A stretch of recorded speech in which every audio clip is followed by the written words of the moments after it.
This is Fortune Cookie 45LC coming to you from the Hot Lead Zone Express on Rumble. And this is actually part 2 of the crimping series, the 2-part crimping series. We talked about the first one, part 1, and that is crimps that we like and crimps that we don't. And we talked about the idea behind the crimping and what makes a good crimp and all that kind of thing. The science of the crimp. Well, we talked about the taper crimps and the roll crimps, and the roll crimps illustrate it best. But let's go into part 2 now, and that is from the science of crimping, we get into the art of crimping, the actual execution of producing the crimps that we like. So we're going to dispense with a lot of the other stuff and go right to it. So you notice that, now how do you like my new close-up lens? These are good crimps, and we're going to get them. Now we're going to use a 44 special. So these brass cases, which are predominantly Starline, were resized and deprimed in the RCBS cowboy dies, and then belled and neck expanded with the RCBS cowboy neck expander mouth flaring die, so that the bullet goes in. As you see here, let's show you that.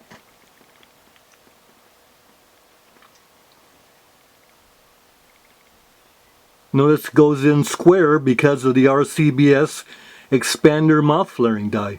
Then, because the primer pockets are pretty scuzzy in there, let's go ahead and clean and true up these primer pockets with the RCBS Case Prep Center. And there you see all those primer pockets trued up.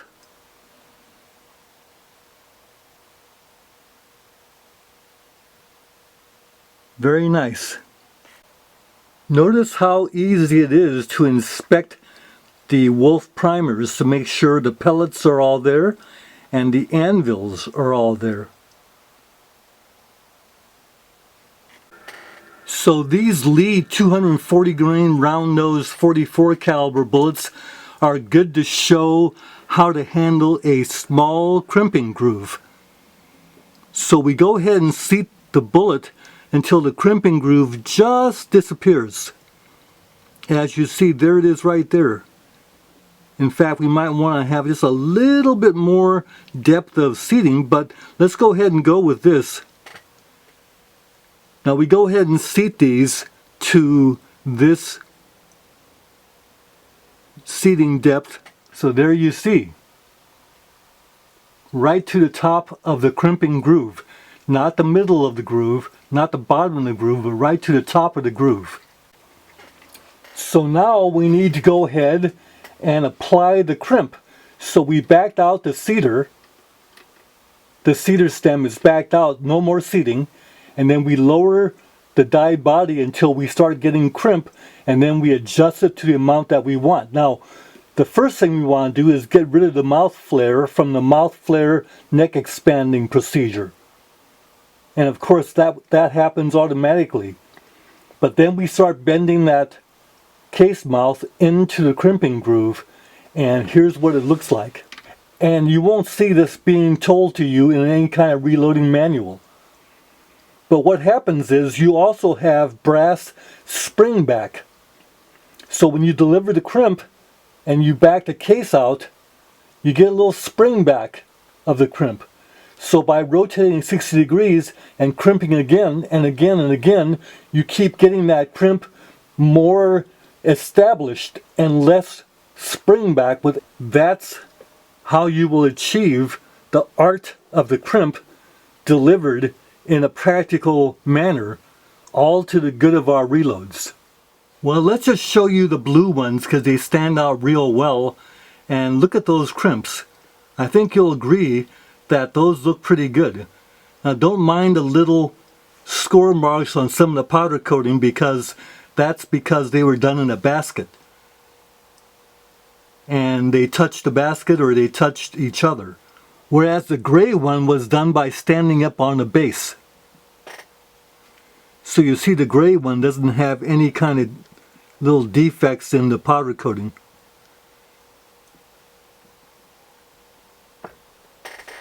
As you see,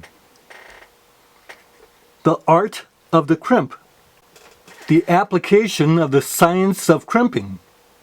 And of course, let's show you the pink ones. I think you'll agree those crimps look pretty good. Now let's show you the silhouette bullet, 240 grains. And notice the crimping groove, the one on top, is a medium-sized crimping groove. So we'll do the same thing again. We're going to go ahead and seat right to the top of that crimping groove. But because this one has a pretty aggressive crimping groove that has a lot of vertical kind of measurement to it, we're going to do it in one step. What that means is we adjust the seating depth first, then we back the seating depth, the seating stem out, and go ahead and adjust the crimp, get the crimp the way we want it, and then we lower the seating stem back down to touch the bullet, and voila, we can do the seating and crimping in one step. Now notice that we've got the seating depth just to where it gets to the top of the crimping groove. Now however, I'm going to add a little bit more, like 1/16 of a turn on the seating stem, and that's because since we're going to do it in one step, we want to actually get the last little bit of the seating crimping operation to drive the case mouth up into the bottom of the crimping groove to give us a nice seat there. And this will resist any kind of motion that would cause the bullet to go deeper into the case. Now because of this, we're not going to add that tiny bit more seating depth until after we have the crimp figured out. Because that's why we want to have that last little bit to drive it up. We don't want to have the case mouth covering more of the bullet past the crimping groove. We want that additional as it's being crimped. So there it is with the crimp applied. Now let's go ahead and seat and crimp the other three. Now this is with that little bit of extra seating depth right at the very last part of the crimping being done. So it's going to get that case mouth to be pressed up into the crimping groove, the underside of the top of the crimping groove. Okay, those crimps look pretty good. Okay, now we're doing the big honcho, the 245, 250 grain Keith. Now notice on these Keith bullets, it looks like the vertical is off a little bit because it looks like it's not all the way down against the top of the crimping groove. But when you really look at it, you're looking at a shadow of the top driving band overhanging the crimping groove. Because when you look from underneath, you'll see that that case is all the way up against the bottom of the crimping groove. And so you can't help having that look to it. But the shape of the crimp is engaging the bottom part of the tapered crimping groove, and the top part is being engaged by the case mouth. So that looks like we've achieved everything we have there.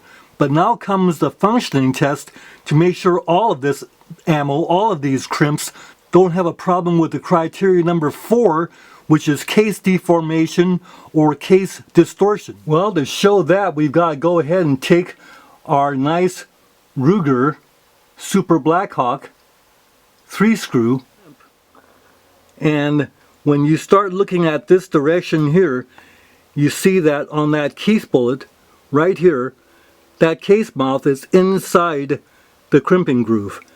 And when you look at this one, the silhouette bullet, you'll see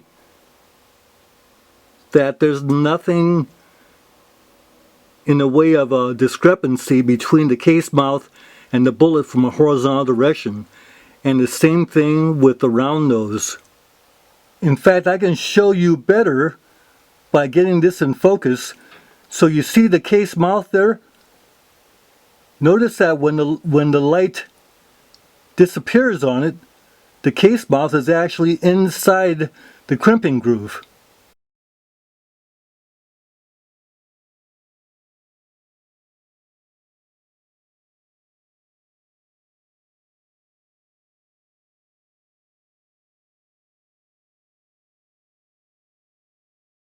So shooters and reloaders out there, take care. We'll see you in the next video. Bye for now.